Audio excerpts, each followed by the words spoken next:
Nous sommes la moyenne des personnes que nous fréquentons. Avec Génération Do It Yourself, je vous propose de rencontrer ensemble des entrepreneurs, sportifs ou artistes qui vont littéralement faire exploser notre moyenne.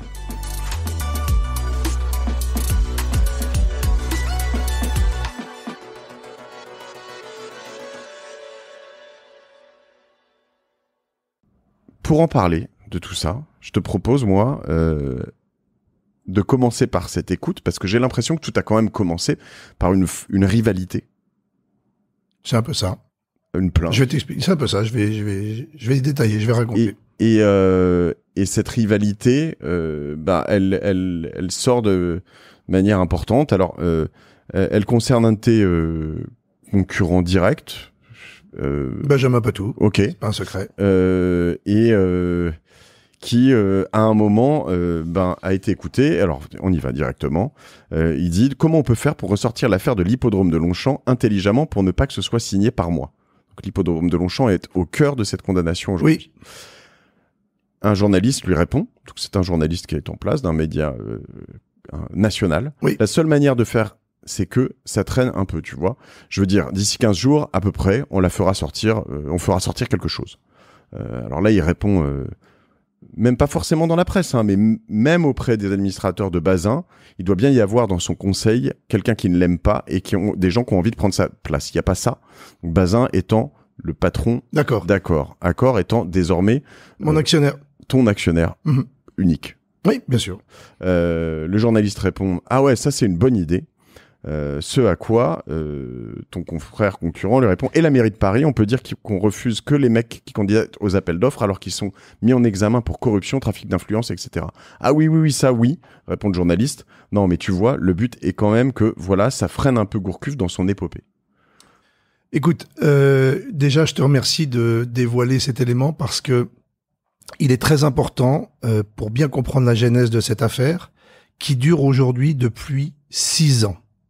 Tout a commencé par une perquisition de mon domicile, suite au fait que Benjamin Patou se soit régulièrement procuré des photographies de mon agenda perso, et fort de l'une d'entre elles, où il y avait écrit Favetto 50, il a convaincu une juge que j'aurais pu donner 50 000 € à Monsieur Favetto, alors membre de France Gallo, pour remporter l'hippodrome de Longchamp. À la suite de tout ça, perquisition, mise en examen, etc. Remporter l'hippodrome de Longchamp, ça veut dire que toi, tu voulais faire un restaurant là-bas. Gagner l'appel d'offres pour exploiter l'hippodrome de Longchamp en événementiel, des restaurants, etc. Ok. Après 1 an d'instruction, c'est long 1 an. En même temps, tout ça dure depuis 6 ans. Après 1 an d'instruction, l'enquête révélera que le Favetto 50 n'était en fait que l'anniversaire des 50 ans de celui-ci. A priori, on peut pas se planter là-dessus. Il avait bien 50 ans, pas 48, 50. Mais il aurait eu 49. Je pense que je ne serais pas dans cette histoire aujourd'hui. J'imagine à ce moment-là que Patou se rend compte du ridicule de la situation. Il décide de retirer sa plainte et nous signons ce qu'on appelle, soi-disant, un pacte de non-agression qui n'en a que le nom puisque, pour exemple, l'écoute que tu as lue, que tu as bien voulu lire, puisque de toute façon elle a été rendue publique au procès, l'écoute que tu as lue est daté de plus d'1 an et demi après la signature de ce pacte de non-agression. Ok. Important de préciser que malgré le retrait de sa plainte, et comme souvent au pénal, le parquet décidera de poursuivre l'affaire. Alors, qu'est-ce qu'on reproche ? Attends, c'est important. Il a retiré sa plainte ? Oui, et le parquet, mais c'est souvent comme ça au pénal, décide de poursuivre l'affaire. Ok. C'est important de dire ce qu'on me reproche aujourd'hui. Qu'est-ce qu'on me reproche aujourd'hui ? Et que j'ai totalement aussitôt reconnu. On me reproche d'avoir continué mes échanges avec des membres de France Gallo après le lancement d'un appel d'offres. Et surtout, un dîner offert dans un de mes restaurants. Et, c'est important de préciser, tout comme l'a fait mon concurrent, puisque cela a été avéré et confirmé au procès. Alors... Donc ton concurrent a aussi reçu... Oui, bien sûr. Mon concurrent a aussi invité des membres de France Gallo. Je ne pense même pas qu'il s'en soit caché, mais personne n'a porté plainte contre lui, puis c'est moi qui ai gagné l'hippodrome de Longchamp. Oui, ça fait sourire, mais c'est très important. Mais donc, ce que tu nommes là, en fait, c'est ce qu'on te reproche et ce qu'on ne lui a pas reproché, c'est de la corruption. C'est ça ? Bah, c'est de la corruption. Un dîner offert dans un restaurant, c'est de la corruption.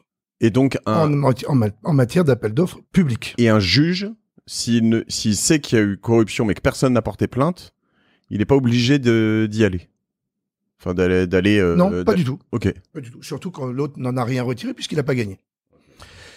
Évidemment qu'aujourd'hui, je me rends compte de la gravité du fait d'inviter des membres de France Gallo en plein appel d'offres. Mais ça fait 20 ans que c'est mon meilleur moyen pour montrer la qualité de mes lieux et finalement notre savoir-faire. C'est beaucoup plus révélateur qu'un joli dossier papier, dossier d'ailleurs du reste, qui a été reconnu et élu à l'unanimité comme étant le meilleur dossier. Alors, franchement, est-ce qu'on peut pas parler du dîner le plus cher du monde? Parce que aujourd'hui, pour un dîner au Piaf de 7 personnes pour un montant de 780 €, encore une fois que j'ai reconnu aussitôt, pour un dîner au Piaf pour un montant de 780 €, j'ai été condamné à 24 mois avec sursis et au cumulé avec la société, plus de 800 000 € d'amende. J'ai même d'ailleurs, à plusieurs reprises, il doit en avoir marre, appelé mon avocat, mais il y a bien autre chose. Il y a bien autre chose quand même. Il est désolé de me répondre au bout de 10 fois, mais non, Laurent, il n'y a rien d'autre. Il n'y a rien d'autre. Je trouve évidemment que ce jugement, il est ubuesque, il est insensé, il est complètement disproportionné. C'est pour ça d'ailleurs que j'ai fait aussitôt appel, et je précise que faire appel, ça annule les condamnations et les 24 mois avec sursis et les amendes, etc. En réalité, on retourne à la case départ. Et franchement, je fais encore confiance aux juges de la cour d'appel pour franchement rétablir la justice. Et si tu veux bien, Mathieu, pour finir, c'est important, je voudrais dire merci parce que j'ai reçu, c'est hallucinant, j'ai reçu des innombrables messages de soutien suite aux articles de presse dont les mots étaient parfois très durs et surtout dont le contexte n'était pas relaté comme je viens de le faire. Et donc, c'était pas facile de comprendre. Et le tout, évidemment, encore une fois, attisé par mon concurrent, espérant, j'imagine ainsi, me décrédibiliser pour enfin gagner un beau projet. Et merci aussi et beaucoup à toutes mes équipes et à mon actionnaire parce que ils ont été d'un soutien sans faille. Quand je dis mon actionnaire, c'est Sébastien Bazin en tête. Ce type est franchement extraordinaire, mais on en parlera plus tard. Ils ont été d'un soutien sans faille. L'aventure de Paris Society aujourd'hui, elle continue, avec un incroyable déploiement à l'international de toutes nos marques. C'est hallucinant. En probablement 2 ans, on va ouvrir une 50aine de lieux dans le monde entier. Mais j'oublie pas la France, puisqu'on ouvrira en septembre prochain un nouvel hôtel au sein même du domaine de l'abbaye des Vaux-de-Cernay qui va s'appeler la Ferme des Vallées.